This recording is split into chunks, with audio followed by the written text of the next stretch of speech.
Round 6 of the NRL season was the closest so far, 5 games decided by 7 points or less, and the rarest of rare with a draw. Let's see what round 7 has in store.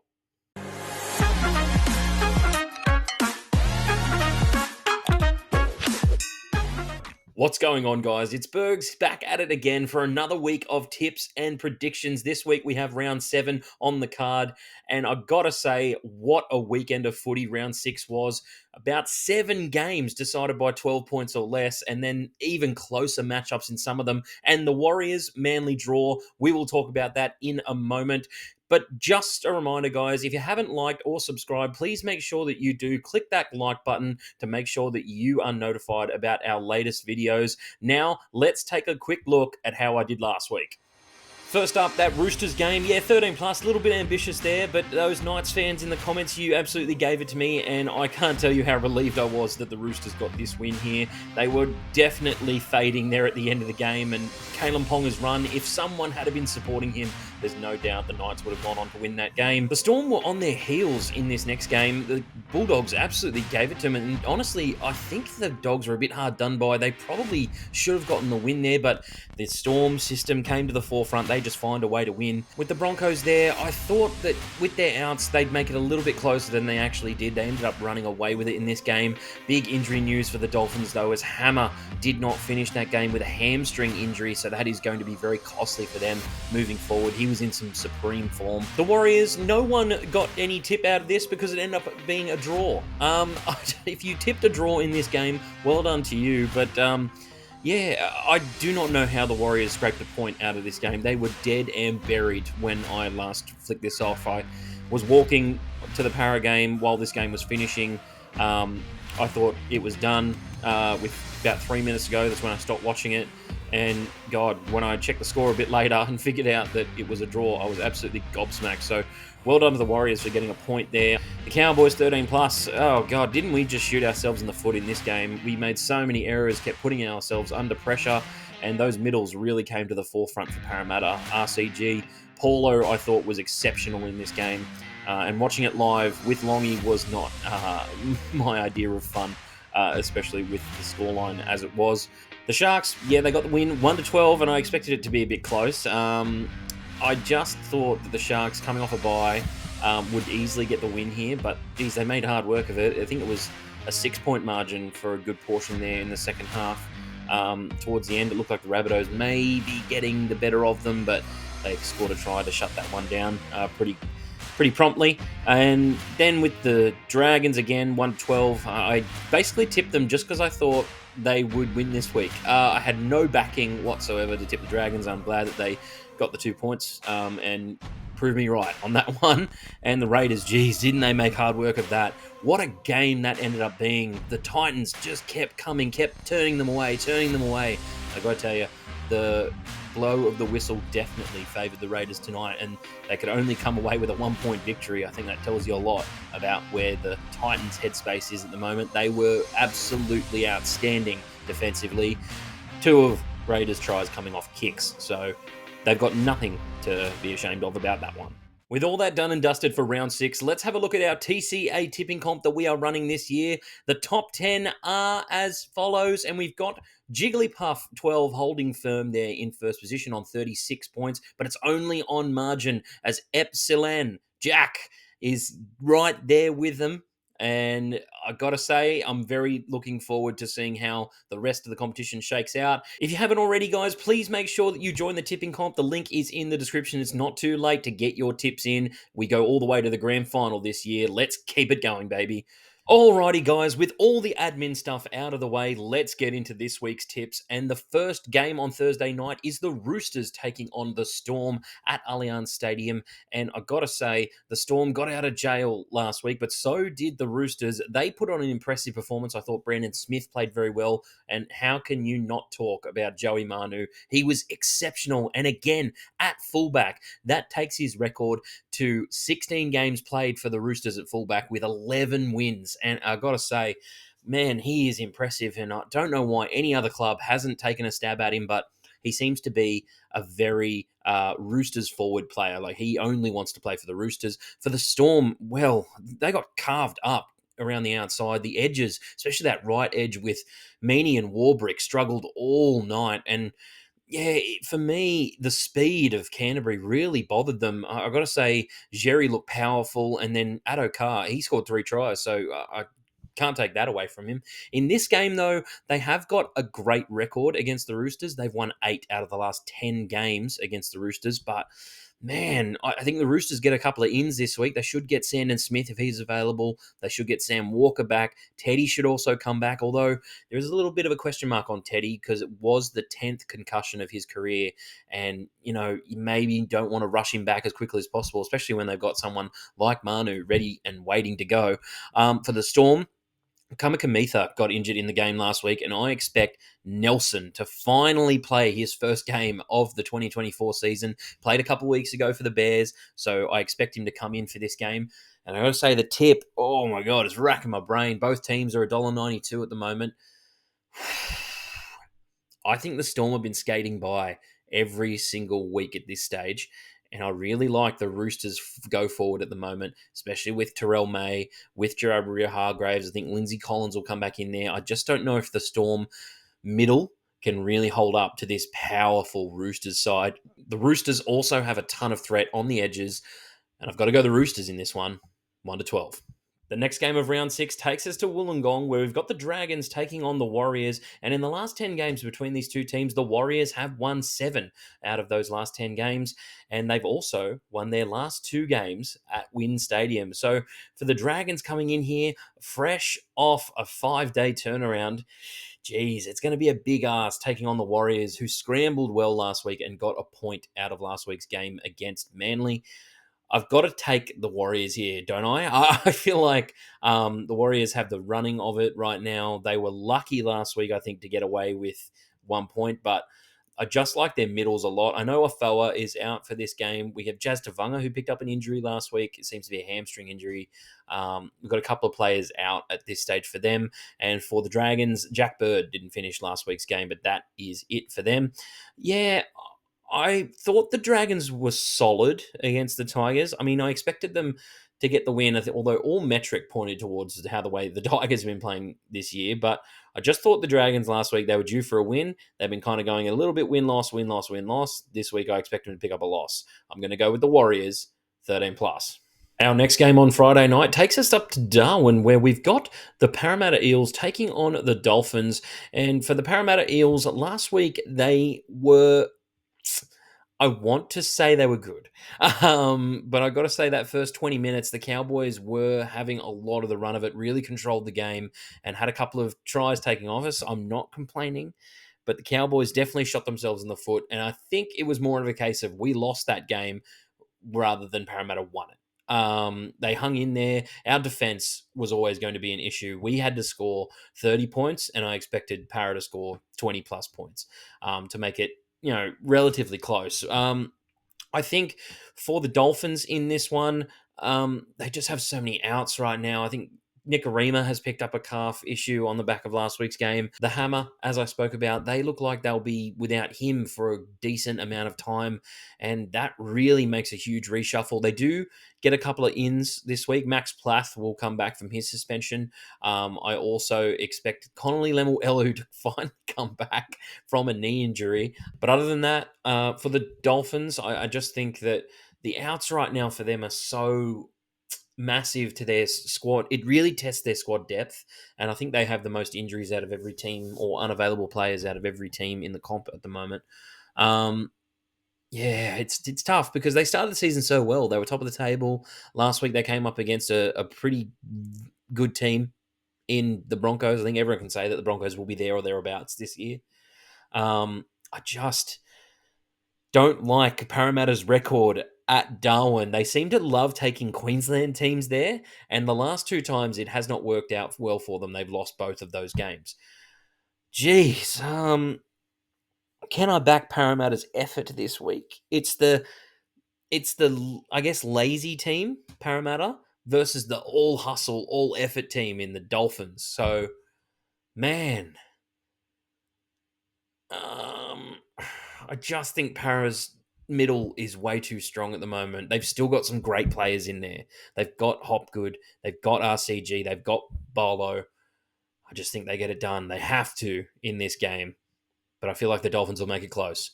Para 1-12. Super Saturday round 7 starts with the Panthers taking on the Tigers at Bathurst, Carrington Park in Bathurst there. And last year, as we remember, the Tigers got their first win of the season against the Panthers at this very ground. And over the last 10 games between these two teams, the Panthers have won 7 out of the last 10, but Tigers have won 2 out of the last 3. So there's not much you can really take away from them. They tend to mare up, especially in the last couple of years in this game against the back-to-back premiers. For the Panthers, news coming through this week that Nathan Cleary will not be available for this game. He was tipped to come back in round 7, so we just expect Brad Schneider to be available there. Taylor May has had a few off-field issues, so that could maybe lead to some Paul Alamotti playing in this game. For the Tigers, again, I just thought that they went back to their old ways a little bit lacking on those effort areas in defense. There wasn't as much resilience as I saw in the previous couple of rounds, but they get a big in this week in the form of Lachlan Galvin. I just don't know if they're going to be ready to take on Penrith after a bye week. It's also Penrith on the bye week after a loss. So Penrith got to stew on that loss for 2 weeks, and I'm not really liking the Tigers' chances in this one. And especially with Penrith, they will not take them lightly after what happened last year in Bathurst. I expect Penrith to get a win here, 13 plus. The next game on Super Saturday is the Titans taking on the Manly Sea Eagles at Seabus Super Stadium on the Gold Coast. And for the Titans, geez, that was a heartbreaking loss for them to take. They pushed the game into Golden Point. Brian Kelly, of all people, with his second career goal, kicks it from the sideline to send it into Golden Point. And I thought that would have been money for them. I thought they were going to go on and win that game. However, Foran couldn't find the field goal. It was charged down by the debutant, Chevy Stewart. And geez, the Titans, they let it slip with an Ethan Strange line break, and then Fogarty iced it at the end there. For the Sea Eagles, well, they had this game locked up with 3 minutes to go. They led by 8 and managed to get a draw out of the game. So you got to be thinking for Manly that they will be wondering, how did we let 2 points slip there and we only ended up with 1? But the Warriors, again, they hung in there. In this game, though, the Titans actually have the better of it. They've won 6 out of the last 10 games against the Sea Eagles. They do have a couple of outs from last week's game, though. I think Campbell will not be playing next week. It just looks like his knee isn't 100% at the moment. He had to pass a fitness test to even play against the Raiders. So I'd be going with Brimo at fullback. Once he gets his hands on the football a lot more, he is absolutely potent. We saw that again this week. He just needs it more of the time. I'm not seeing him getting the hands on the football enough. I know he moved into 5'8" this week, but it just wasn't working again. I think at fullback, it gives him a chance to, take those kick return meters, really gets the team off to a great start. Not saying that Jaden Campbell doesn't. I just think that Brimo is a much better option in terms of breaking tackles and making those large meters. Really good leg drive from him. For the Sea Eagles, well, if they want to be serious contenders, they've got to take this Titans team seriously. They can't be looking at where they sit on the table, knowing that they haven't gotten a win this year, and think that they're going to turn up to Seabus Super Stadium and win it.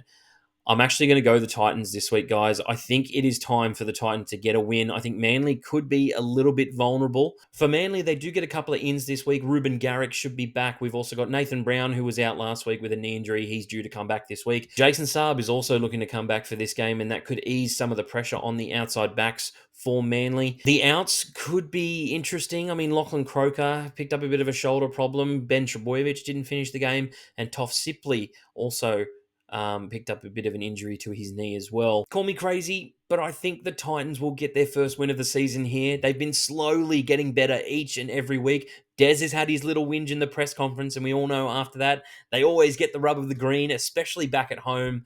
I'm going to back the Titans in this one, guys. 1-12. The final game on Super Saturday is at Suncorp, where we've got the Broncos taking on the Raiders. And in the last 10 games between these two teams, the Broncos have won 6 out of the last 10 games. And for the Broncos last week, they got a very good win against the Dolphins. They were dominant in that second half. Very close first half, 6-4. The Battle of Brisbane was in full flight. And in the second half, unfortunately, the Dolphins couldn't go with them. They fell away a little bit late. And for the Raiders, well, in my opinion, they got the rub of the green so bad on Sunday. I think Raiders fans might hit me up in the comments this week, but they were given a lot by referee Casey Badger, and Des had his little whinge in the press conference, and Ricky, as he always does, fired back, and we love to see that. And he told Des that he is on another planet if he thinks that the calls made in that game were wrong. It's all happening, ladies and gentlemen. For the Broncos, they're still going to have a couple of players out. I think Payne Haas and Adam Reynolds are still a couple of weeks away, and Piakura is also a couple of weeks away in this one. They won't be back for this game. Might be rushing to get back if they are. Reece Walsh was back last week. Not too sure the game he kind of had. It was kind of an up and down game. He had a couple of nice highlights, but a couple of errors. I think that's what you're always going to get from Reece Walsh. He just plays the game at 100 miles an hour. And for the Raiders, well, they're sitting in third right now, but geez, they went very close to losing that game last week. I've got to say, it was a bit very telling of how they can really let games slip, especially in the last 10 minutes or so. I thought the Faders were rearing their ugly heads again, and they were going to snatch another one from them. But in this one, I still like the Broncos. The Raiders' outs are going to be tough for them to replace. I think we've got Elliott might be back for this game. Hoskins just picked up a dislocated shoulder, so he could be out for anywhere up to a month at this stage. We still have Rapana out, although Chevy Stewart, again, got to mention, had a great debut for the young buck, only 18 years old. And man, he was taking some tough carries, really good composure at the back at times as well. Not easy to come in and play fullback at 18 years old, so well done to him. Yeah, I do think the Broncos get a win here. It's not been a particularly great hunting ground of late for the Raiders. I know they had a 4-game winning streak against the Broncos a couple of years back, but that has been snapped now, and I think the Broncos, again, will be looking to build on another win and get this one done, 13 plus. NRL Sunday starts off at a core stadium where we've got the Dogs taking on my favourite team, the Newcastle Knights. And in the last 10 games between these two teams, the Knights have the better record, winning 6 out of those last 10 games. And for the Dogs last week, they were very spirited. I thought that they deserved the 2 points in this one. I just think that down the middle, they actually were a bit more impressive than the Storm, and on the edges, they were lightning. Bronson Xerri, as I spoke about, had a great game. Addo Carr, 3 tries, and he looked to be in full flight. He has had a bit of an injury-disrupted start to the season, so no doubt he'll be looking to push on and make that Origin side. For the Knights, well, at the moment, they don't have any outs. And I'm sorry, Knights fans, I'm probably going to go in even harder than I have previously. I'm just not sure what it is for the Knights. I think with Ponga, he is extremely important to what they do. And yes, the injury held him back last week, but you can't be relying on one player to do everything for your team. I know it's what Manly do, but look at Manly. They haven't won a competition in the last 12 years. And I just think the Knights are relying way too much on Kalen Ponga. I thought Gagai stepped up in a pretty big moment. Try got taken off him. Yeah, that obstruction rule has been called the same way this entire season so far. It was tough to watch, but, unfortunately got the 4 points taken off him there. And, yeah, I just think they're playing to the level that you can expect from the Knights. I know a lot of people in the comments like to say that I'm a Knights hater. And they might as well say it again this week, because the Dogs are going to be my lock of the week this week. Love it. Here we go. Let's go, Doggies. I really like the way the Doggies are improving this year. I think Xerri needs to start at centre for them. And Adokar, I expect that left side to carve up once again against old man Gagai and get the win here, 1-12. Alrighty, guys, the final game of round 7 action takes us out to PointsBet Stadium in Cronulla, where the Sharks will be taking on my North Queensland Cowboys. And for the last 10 games between these two teams, the Sharks have won 9 out of those last 10 games, with the only win for the Cowboys being that semi-final win where we went down there and Val Holmes kicked a 2-point field goal to ice it in, I guess, the 100th minute of that game. It seemed like it went forever. For the Sharks, they are currently sitting in first position and the Cowboys are fourth. So it is a top of the table sort of clash at the moment. Not necessarily between two teams that I think will end up in the top four, but for the Sharks, they hung in there against the Rabbitohs. I think they're letting teams back into games with some poor reads, poor defensive decisions, and then a little bit of lapses in concentration. And I'm also going to say that for the Cowboys too. They are giving up so many points this year. We are the second worst defensive team in the competition right now, but we are the best attacking team. And that is what I expect this game to be. I expect this game to be high scoring. There's two teams that like to throw the football around. We've got Nico Hines. Mulatalo is in stunning form right now. And then we've got the left side for the Cowboys, Val Holmes, Murray Taulagi, Scott Drinkwater still in good form. Dearden has had a couple of quiet weeks, so maybe I expect him to pick it up this week. But I think the big problem for us is our middle. Right now, it's looking a little bit soft. And I think Taumalolo, despite copping a lot of criticism at the start of the year this year, actually stepped up in last week's game. He was looking a bit more like the Taumalolo of old. But outside that, McLean, again, like it's not impactful enough. Griffin didn't really do much when he came on. I think our bench is really lacking a lot of punch. I love Jake Granville to death, but when he comes on, he's not providing anything in the middle apart from tackling. He's a good tackler, always has been, but in terms of running and attacking the football, it's not the best option for me at the moment. And Reese made a couple of really good runs out of dummy half, and you just need some more agile forwards to get on the back of that. I think we need Lukey back in the side. It makes things a little bit more even, but I just feel like the Sharks could turn us up at PointsBet Stadium. But we desperately need a win to show that we can win in Sydney at the moment. We've come to Sydney twice this year, and we have not come away with the chocolates. I think both teams aren't that great, but I'm going to go the Cowboys this week. I'm going to back my team in to score a plethora of points, but I expect a plethora of points to be scored against us as well. I'm going to go the Cowboys in this one, 1-12. So that is it for this week's video, guys. Let me know what you think about my tips down in the comment section below. Please make sure that you like and subscribe to the channel. We bring out so much content each and every week just for you guys. Until next time, I'll catch you on the next one.